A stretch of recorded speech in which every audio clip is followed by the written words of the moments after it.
Ayun, magandang araw sa ating lahat mga kaibigan. Muli namang nagbabalik ang likod Roondy TV mo. Tuloy tayo agad sa ating topic mga kababayan. Isa pang karumal-dumal na pangyayari mga kababayan. Ano nangyari sa mundo? Bakit mga ganito? Lahat ng halos na binabalita ngayon talagang napakatinding patayan, kung anong paraan ng pagpatay, may binabaril. Ito naman mga kababayan kakaiba. Pinutol talaga yung ulo. Grabe itong balita na ito, napakatindi nito. Isang gwardiya ang pinutulan ng ulo dyan sa Quezon City mga kababayan. Habang naka-duty ito, ayun na nga, kinabukasan ay nakita na lang na wala na sa katawan. Sinsya na sa mga manunood, kailangan natin sabihin na wala na yung ulo sa kanyang katawan mga kababayan. Talagang napakatindi ito. Sobrang napakatinding pangyayari ito. Isang security guard ang natagpuan na wala ng buhay, at ang nakakagulat mga kababayan ay wala na nga, hiwalay na yung kaniyang ulo sa kanyang katawan. Ito mga kababayan, huwag na natin patagalin. Sabay-sabay na natin itong panoorin. Posibleng 2 hanggang 3 tao ang sangkot sa pagbugod sa gwardya sa loob ng kanyang pinagtatrabahuan sa Quezon City. May mga person of interest na tinitignan ang mga pulis. Saksi si Ian Cruz. Walang forcible entry na nakita ang Quezon City Police District sa Fort Balintawak kung saan natagpuan ang katawan ng pinugutang gwardyang si Alfredo Tabing kahapon. Ayon sa QCPD Cebu, hindi pa rin natutunton ang ulo ng biktima. Walang nabasag, purely nakapasok ang suspect na walang sirang gamit dun sa pasukan, sa entrance. Pag walang forced entry, malamang meron pong inside job na tinatawag. Or pwede rin nakakilala niya? Pwede rin pong ganun. Patuloy na inaalam ang motibo sa krimen at may ilang persons of interest nang tinitingnan ang mga otoridad. Inaalam pa natin yung mga kusino dun sa loob ng establishmento. Huling nakausap, nakita na nandun. Hindi ko natin sinasantabi yung mga yan. At yung mga CCTV, nag-conduct na rin po tayo ng backtracking. Pero wala pa raw hawak na CCTV footage ang QCPD Criminal Investigation and Detection Unit kaugnay sa krimen. We still coordinating with the management. Pinag-aaralan pa rin po natin sa labas ng establishmento kung merong pumasok ba talaga o nandun na sa loob mismo yung suspect.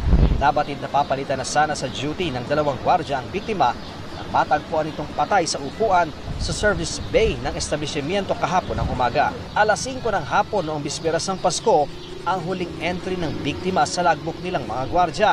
Sa teorya ng pulisya, walang malay ang biktima ng pugutan nito. May ginamit na pampatulog o ano yung pwedeng gamitin sa kanya kasi hindi naman pwedeng pinutol ng ulo na hindi nagpumiglas. So kung makikita natin sa crime scene, hindi po kumalat yung dugo. Galit nung pumatay is talagang sobra, sir. Kasi the way na pagpatay niya is pagpugot. Masyadong parang galit na galit yung tao. Maaring 2 hanggang 3 katao raw ang nagsagawa ng krimen. Nawawala rin ang cellphone ng biktima. Ilang empleyado na ang inimbitahan ng QCPD Cebu para hinga ng pahayag. Tumanggi sila magbigay ng pahayag nang subukan naming makapanayam. Bumalik kami sa establishmento pero wala ring nais magbigay ng pahayag. Yun ang mga kababayan, mas mabilis naman siguro itong matukoy dahil may mga baka may mga CCTV naman diyan sa may establishment na yan. Establishmento na yan, baka may mga CCTV naman kasi pag nakita mga kababayan na may lumabas doon, kung matutukoy kung sinong tao yon, ang tindi nito hindi talaga hindi mo lang nagpupumiglas yung security guard. Nalalaman mga kababayan dahil yung dugo nga ay hindi naman kumalat. Kung nang laban pa ito, baka kumalat pa yung dugo mga kababayan. Napakatindi ng pangyayaring ito, nakakaano naman. Grabe ito At ito naman mga kababayan, ang panayam lang asawa ng biktima. Ito mga kababayan, panoorin natin ito. Sino ka man na gumawa niya sa asawa ko? Dapat sinaksak mo na lang, huwag mo nang tinanggalan ng... Bakit sabihin mo pang sinaksak? Dapat hindi mo pinatay. Dapat hindi mo pinatay yung asawa ka. Dapat ganun ang kanyang sinasabi mga kababayan. Hindi po sir, hindi ko masabi. Pero kasi parang napakahayop naman ang ginawa niya . Wala namang ginagawa yung asawa ko . Pasko pa, ang ganda ng pamasko niya sa amin. Pumayag ang misis ng biktima na magpa-interview sa kondisyong di ipapakita ang kanyang mukha. Ayon sa kanya, huli daw niya nakausap ang mister alas 5 ng hapon kahapon. Mga pasado alas 5, nag-check siya kung anong ginagawa namin sa bahay. Sakto po, medyo busy ako, kaya hindi kami gaano nakapag-usap. Kaya sabi ko ganun, sa isip ko, gabi ko na lang ulit siya tatawagan bago ako matulog.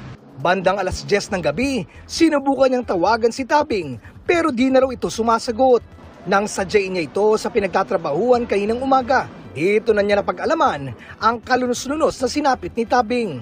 Ayon kay Mrs., wala naman daw kaaway ang kanyang asawa. Pero chinecheck ko lagi yung cellphone niya kasi nabubuksan ko yung messenger niyan eh. Yun ang mga kababayan. Sana matukoy na itong gumawa ng karumal-dumal na krimen na ito. Grabe ito ha.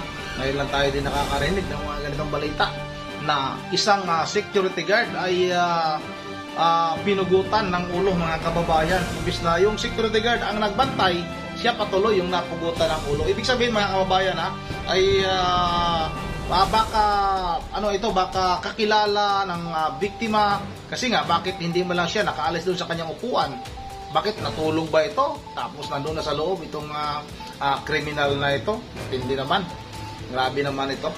Yun lang mga kababayan, bago tayo magtatapos ay mag-shout out muna tayo.